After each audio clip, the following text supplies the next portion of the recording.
तो आज ना खिलौनों के इस रंगीन दुनिया में चलते हैं और देखते हैं कि क्या इसमें एक अच्छा इन्वेस्टमेंट मौका छिपा है। कंपनी है स्ट्राइडर्स इम्पैक्स। चलिए जरा इसके बिजनेस और फाइनेंस को ना करीब से समझते हैं। खिलौनों का बिजनेस सुनने में तो मजेदार लगता है ना, पर क्या ये एक अच्छा इन्वेस्टमेंट भी हो सकता है? ये सवाल उन सभी के मन में आता है जो थोड़े अलग नीश कंज्यूमर मार्केट में मौके ढूंढते रहते हैं। तो ये स्ट्राइडर्स इम्पैक्स आखिर करती क्या है? देखिए, आसान भाषा में कहें तो ये खिलौनों की दुनिया की एक बहुत ही स्मार्ट मिडिल मैन है। ये बच्चों के लिए खिलौने डिजाइन करवाती है, उनकी ब्रांडिंग करती है और फिर उन्हें दुकानों तक पहुंचाती है। मतलब सोचिए, खिलौना बनाने से लेकर बिकने तक ये सब कुछ संभालते हैं। और सबसे मजेदार बात, ये खुद एक भी खिलौना नहीं बनाते। और बस यहीं पर आता है इनके बिजनेस मॉडल का सीक्रेट, जिसे कहते हैं एसेट लाइट मॉडल। मतलब कंपनी ने अपनी कोई फैक्ट्री नहीं लगा रखी है, ये सारा काम थर्ड पार्टी मैन्युफैक्चरर्स से करवाते हैं। अब इसका फायदा क्या है?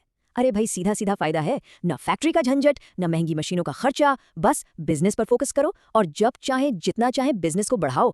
फ्लेक्सिबिलिटी ही फ्लेक्सिबिलिटी। ठीक है, बातें बहुत हो गई, अब जरा असली मुद्दे पर आते हैं, नंबर्स। क्योंकि किसी भी कंपनी की असली कहानी तो भाई उसके आंकड़े ही बताते हैं। और यहाँ देखिए, ये आंकड़े वाकई कुछ कह रहे हैं। कंपनी का जो रेवेन्यू है वो पिछले 3 साल में रॉकेट की तरह ऊपर गया है।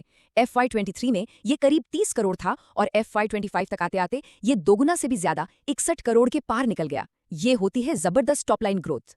और कहानी यहीं खत्म नहीं होती। अच्छी बात यह है कि सिर्फ सेल्स नहीं बढ़ रही, मुनाफा तो उससे भी तेज भागा है। सोचिए, FY23 में जो प्रॉफिट करीब 2 करोड़ था, वो FY25 में 4 गुना से भी ज्यादा बढ़कर 8.4 करोड़ हो गया। इससे एक बात तो साफ है, कंपनी जो बेच रही है उससे पैसा भी कमा रही है।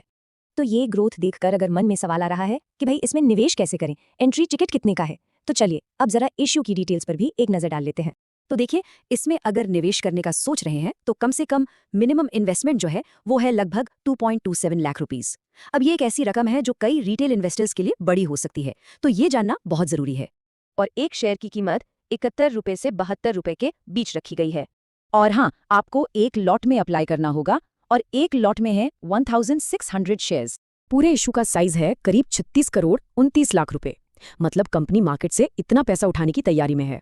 तो अब तक तो सब कुछ बहुत अच्छा लग रहा है ना? शानदार ग्रोथ, अच्छा बिजनेस मॉडल। लेकिन किसी भी इन्वेस्टमेंट का एनालिसिस रिस्क को समझे बिना अधूरा होता है।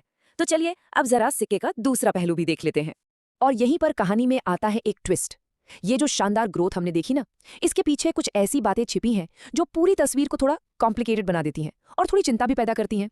सबसे पहला और शायद सबसे बड़ा रिस्क, चीन पर डिपेंडेंसी। कंपनी के 60% से भी ज्यादा खिलौने चीन से बनकर आते हैं।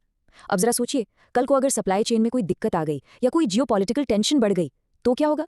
सीधा असर पड़ेगा कंपनी के बिजनेस पर, है ना? अब आते हैं दूसरे बड़े रिस्क पर, और वो है कस्टमर कॉन्सेंट्रेशन। मतलब कंपनी की जो टोटल सेल है ना, उसका 36% से भी ज्यादा सिर्फ एक कस्टमर से आता है।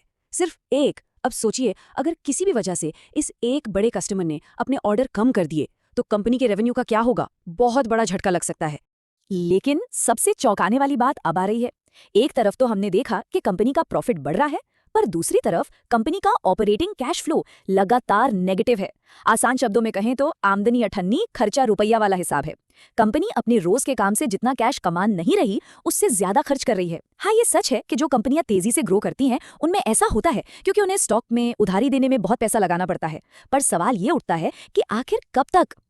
और रुकिए, रिस्क की लिस्ट अभी खत्म नहीं हुई है। कंपनी पर करीब 23 करोड़ का कर्ज भी है। कुछ कानूनी मामले भी चल रहे हैं। रॉयल्टी पेमेंट्स ऊपर नीचे होती रहती हैं। खिलौनों की डिमांड सीजनल होती है। और तो और, एक टॉप सप्लायर पर भी काफी ज्यादा डिपेंडेंसी है। मतलब चिंता करने के लिए काफी कुछ है। तो अब इन सब बातों को अगर एक साथ रखकर देखें तो एक इन्वेस्टर के लिए ये एक क्लासिक दुविधा वाली सिचुएशन है। एक तरफ है जबरदस्त ग्रोथ और दूसरी तरफ है उतने ही बड़े बड़े रिस्क। करे तो क्या करें? चलिए इसको और आसान बनाते हैं। एक तरफ है बुल केस, यानी वो बातें जो इस इन्वेस्टमेंट को आकर्षक बनाती हैं, जैसे कि इसकी मजबूत रेवेन्यू और प्रॉफिट ग्रोथ और इसका शानदार एसेट लाइट मॉडल। और दूसरी तरफ है बेयर केस, यानी चिंता की बातें, चीन और एक ही कस्टमर पर बहुत ज्यादा निर्भरता, नेगेटिव ऑपरेटिंग कैश फ्लो और सिर पर कर्जे का बोझ।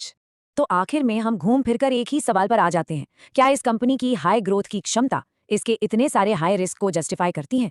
ये वो फैसला है जो किसी भी इन्वेस्टर को सारे फैक्ट्स सामने रखकर खुद ही लेना होगा।